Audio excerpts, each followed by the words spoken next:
اعوذ باللہ من الشیطان الرجیم بسم اللہ الرحمن الرحیم ربی یسر ولا تعسر وتمم بالخیر۔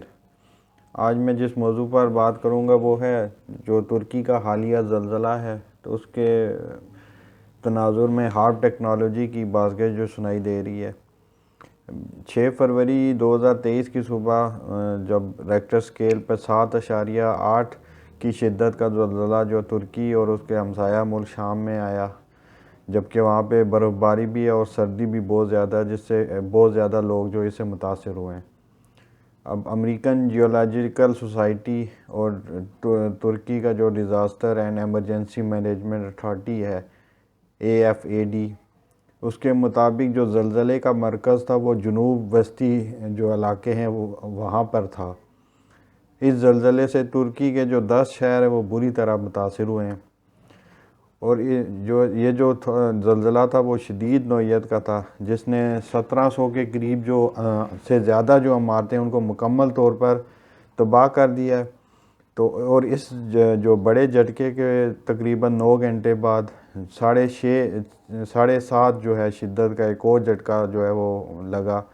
جس کے نتیجے میں جن عمارتوں کو جزوی طور پر نقصان ہوا تھا وہ بھی مکمل طور پر تباہ ہو گئی۔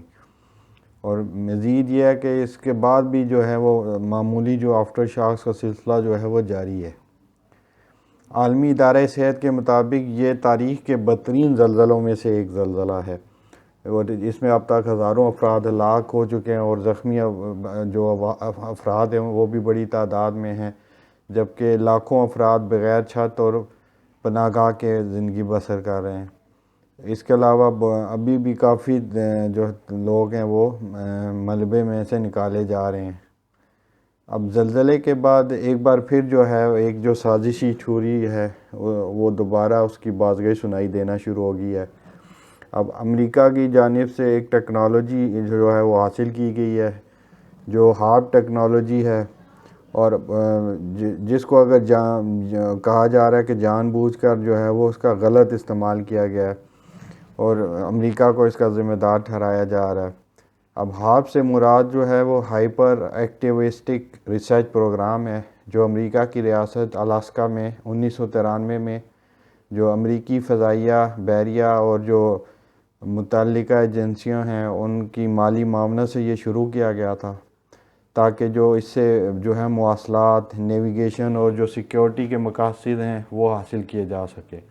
اور اس کے علاوہ دشمن کی جو نقل و حرکت ہے اس پر بھی نظر رکھی جا سکے۔ یہ اس کے بنیادی مقاصد تھے۔ یہ پروگرام 2014 میں مکمل ہوا، اور 2015 میں اسے جو الاسکا یونیورسٹی ہے اس کے حوالے کر دیا گیا تھا آپریشنل سٹیٹس کے ساتھ۔ جو ہارپ ٹیکنالوجی کی جو برقی مقناطیسی لہریں جو ہیں وہ جو مقامی موسم اور آب و ہوا کی جو ہے اس کو تبدیلیوں کو لانے کے لیے دنیا کے کسی بھی ملک کے آئنوسفیئر ارض کے جو کرے پر اس کو مرکوز کیا جا سکتا ہے۔ اس آئنوسفیئر ارض کے ارد گرد ایک غلاف کے علاوہ ان لہروں کو فضا یعنی آئنوسفیئر سے واپس منعکس کر کے زمین کی جو گہرائی میں ٹیکٹونک پلیٹیں ہوتی ہیں ان میں داخل کیا جا سکتا ہے، جس سے ان میں ارتعاش پیدا ہوتا ہے، اور اس طرح بڑے پیمانے پر زلزلے اور سمندروں میں سونامی کا جو ہے سبب بنتے ہیں، جیسا کہ ترکی میں آنے والے موجودہ شدید زلزلے کے بارے میں یہی قیاس آرائیاں شروع ہو گئی ہیں۔ یہ حقیقت ہے کہ ہارپ ٹیکنالوجی ممکنہ طور پر زمین کی فضا میں خلل ڈال سکتی ہے۔ اب زمین کے برقی مقناطیسی میدان خاص طور پر جو بیرونی آئنوسفیئر کی پرت میں آئنز کی سرگرمیوں میں اضافہ کرتی ہے، اور یہاں تک کہ اس میں سوراخ کا سبب بن سکتی ہے۔ لہٰذا یہ جو بیک وقت جو اوزون کی جو کمی جیسی خطرناک صورتحال سے بھی زیادہ یہ خطرناک ثابت ہو سکتی ہے۔ اس کے نتیجے میں بڑے پیمانے پر سونامی، سیلاب، زلزلے، خشک سالی اور شدید موسمی حالات وغیرہ پیدا ہو سکتے ہیں۔ اس کے علاوہ اس کی جو برقی مقناطیسی لہریں ہیں وہ کسی بھی علاقے میں تعینات جو ہیں فوجی دستوں کے دماغ کو متاثر کرتی ہیں، جس سے ذہنی الجھن، کنفیوژن اور تناؤ پیدا ہوتے ہیں، اور وہ بر وقت درست اور مناسب فیصلے کرنے کی صلاحیت سے قاصر ہو جاتے ہیں۔ ایک اور منفی اثر پرندوں اور جانوروں کے بائیو سینسرز پر ہے، جو خاص طور پر ان کی حرکات و سکنات کو درست سمت میں رکھتے ہیں اور متاثر بھی کرتے ہیں، اور ان کی حیات بھی اس سے متاثر ہوتی ہے۔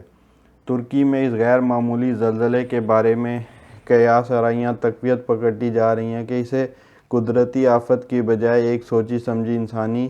یا تکنیکی آفت اور دہشت گردی قرار دیا جائے، کیونکہ بہت سے سائنسدان اس پر گہری تشویش کا اظہار کر رہے ہیں۔